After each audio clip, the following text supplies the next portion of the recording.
This is one of those cars which allows me to reinforce why I started this channel. I've never classed myself as a journalist. I've always classed myself as someone who is so passionate about cars that I want to share it with as many people as possible. And for me to do that, I wanted to effectively try and put as many of you in the seat as I possibly can through osmosis of the eyeballs. So without further ado, let's jump in the McLaren Senna, see what this thing's all about.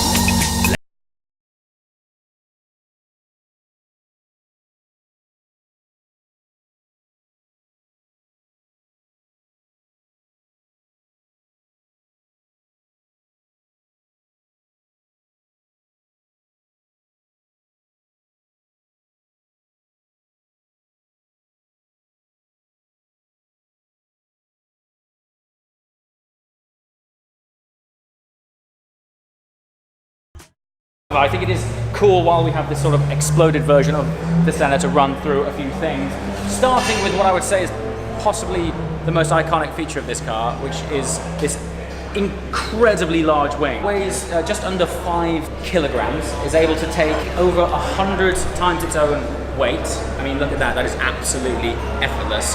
This is one of the main components which contributes to the overall downforce of 800 kilograms. To give you some context, the P1 is around about 400 or just over 400 kilograms. This car weighs lighter than the P1 with almost double the downforce. It's unbelievable. Anyway, next thing, the heart of the car. Now, this is some context for you that I think says it all. There you go. Yeah, this whole tub is just 94.5 kilograms. So that's the entire tub. This is monocage 3. So this is an evolution of the 720S tub. The whole ethos of this car is all about lightweight. So the seat alone is 3.4 kilograms. Now, I'm not sure if the camera's doing this justice, but that edge that you see there, that is basically the entire thickness of the seat all the way around. And the manufacturing process is what they call balloon forming, which basically means this isn't solid inside. That's not a solid thick piece of carbon. These are two hollow thin skins, which are molded together to make this beautiful ultra lightweight sculpture. Lightweight is taken to an entirely different level with the wing, which, I mean, that kind of says it. That kind of says it all. This is the entire front wing. So this is 660 grams. That's 0.66 kg.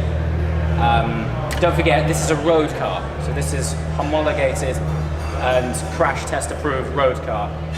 How they've done this is Woking witchcraft. And then further lightweight but incredible sculpture, this door. When you stand back from a completed car, you'd be forgiven for thinking that components like this and this incredible sill are additional parts which they've sort of stuck on or screwed on. This is a single formed piece of carbon door, and once again, it's a joke how light that is. It's incredible. I quoted a stat that said that each of these brakes takes around about 7 months to produce, and everyone in the comments was like, that's utter rubbish. I've confirmed this, it's absolutely true. Obviously, they're not making them one by one, but a batch of these would take 7 months. So the layering and compression and heat treatment that is involved in the creation of these, I'm going to convey this into words when we're out there. The stopping performance is truly, it's like a GT3 car levels of braking. It's incredible.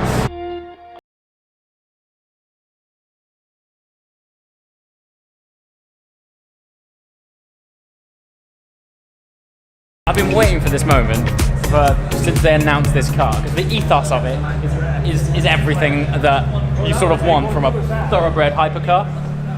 Let's jump in and see what's what. Ah! Or not. There we go, you're in.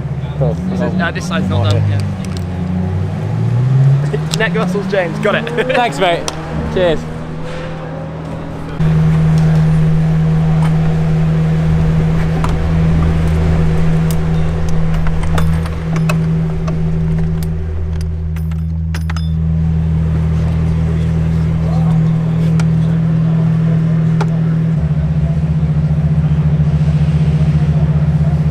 The starter button is like a fighter jet in the roof, which is fantastic.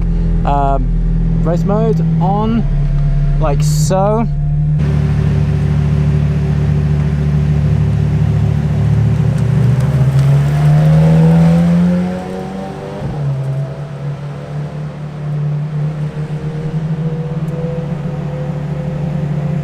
Okay, so start finish straight in the McLaren Senna.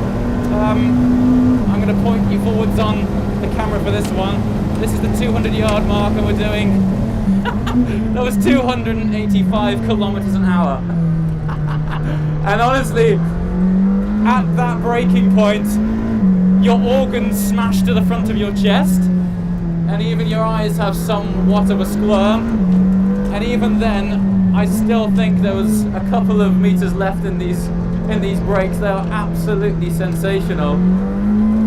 What's been the most surprising thing about this car so far is actually how approachable it is. I mean, on paper, it reads quite scary. 800 kilograms of downforce, 800 newton meters of torque, and 150 kilograms lighter than the P1, which we all know set some incredible benchmarks. This thing, honestly and truly, I know the words race car for the road gets thrown around a lot. I'm amazed they even managed to get some license plates on this thing. It's just unreal. The lateral grip is fabulous. So, I'm sure you can hear as well as just how razor sharp the gearbox is. There's no hanging around with this thing. It's so in tune. And what's great about it is the way that McLaren have dialed in this car. Ultimately, it is still a consumer car, so you're able to build up and up and work up to it. If this was the equivalent of a GT3 car without active aero, it would be quite spiky and a lot more learning, but here we are, the 280. It's so honestly, the brakes are phenomenal. That's the number one thing that is just it's the braking. You've never felt anything like it unless you've raced a serious race car. Nothing comes close. It's just incredible. And even when it lets go, you can see there it was friendly, you know? When it lets go, it's quite predictable. Even though it has this massive amount of downforce, when a sort of fixed wing downforce car lets go, I mean, it really lets go. But this car, it's not an intimidating place to be, but you can experience, I guess, what it must be like to drive a GT3 car without having to have GT3 driver talent, really. It's incredible. It really is just the ultimate track car that, if you so wish, you can drive home afterwards. Not sure how well your tyres would look, mind you, but it's got, with all this downforce, it really is applying the traction with effortless force.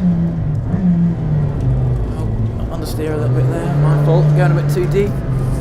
There.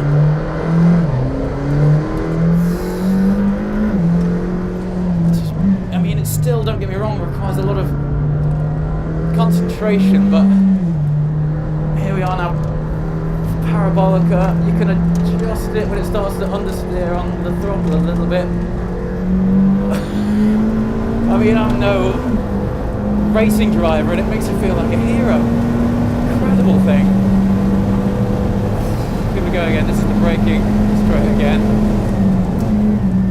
I've actually still got more to go there. I mean, that's mad to think. And I'm sure if you spend a lot of time in this, you could probably brake all the way up to the apex.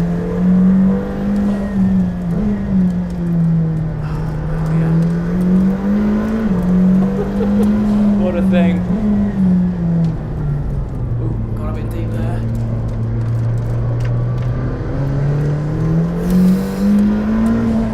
It's funny, this day and age, a lot of the cars in this bracket, I mean, even 720S straight line punch isn't a million miles off this, but when it comes into the dynamic ability of it, I know I keep going on about the brakes, guys, but seriously, it's all about this thing coming entirely into its own under braking and turning and downforce.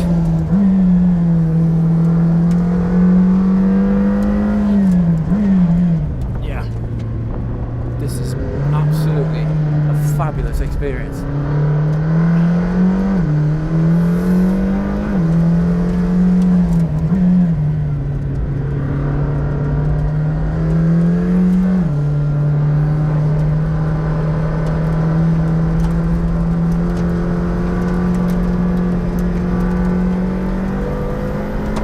Okay, pay attention to these numbers here. But more to the point, pay attention to how they go down.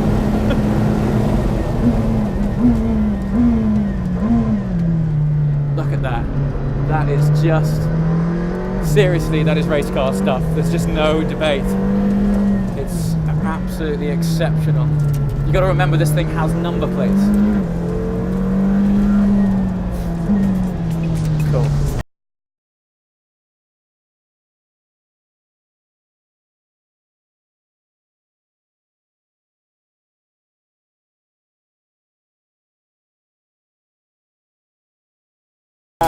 Man. Let me just decant the skid lid.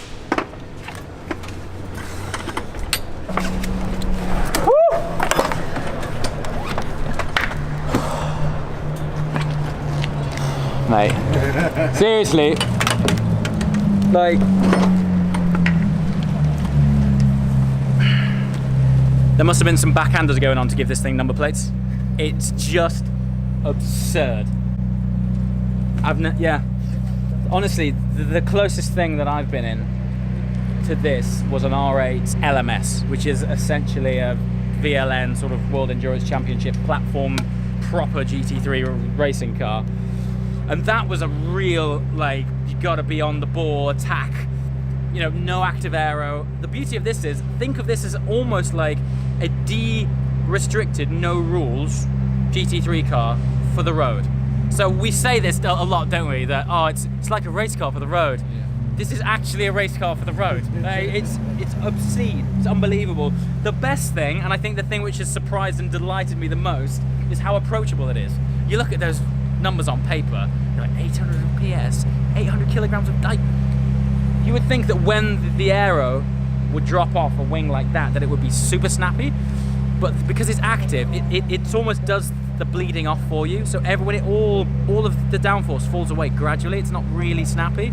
I had one moment where I was slightly crossed up, but it was instinctive. I never had to think about it. Yeah. I think they've gone and done it again, lads. This is like an LT moment, you know. but it's in the Q&A that Paul and I did earlier. Someone asked, they were like, you know, how much of a step on is it really from a 675 LT? An LT wouldn't know which way this thing, like literally wouldn't know which way this thing went. And I remember tracking my LT, and it was on the edge, it was a bit spiky. This thing is even more approachable. Yeah. It's really, you can build up to it, build up to it, build up to it. Before you know it, we were braking. I was doing 285k down this straight, braking at just past the 200-yard mark. And as I'm building up to it, and because it's building you with so much confidence, you end up beginning to carry that braking even later into the apex, and it all just keeps you super steady. God knows what the electronics on this is doing. It's probably got about 12 computers under there. It's an absolute delight to drive. It's approachable, it's enjoyable. I think it would still improve your driving skills because it's so fast. What do we do now, Paul? I think we go. Where do we go from here? Buy a lot of lottery tickets. Yeah. What can I say? What can I say? Well done, McLaren. Absolutely sensational. I'd love to try it at Silverstone. Hint, hint. If anyone can sort me out at Silverstone, because a track you could benchmark it against other things. So. Anyway, I'm going to put my hat on because I look like a Wookiee.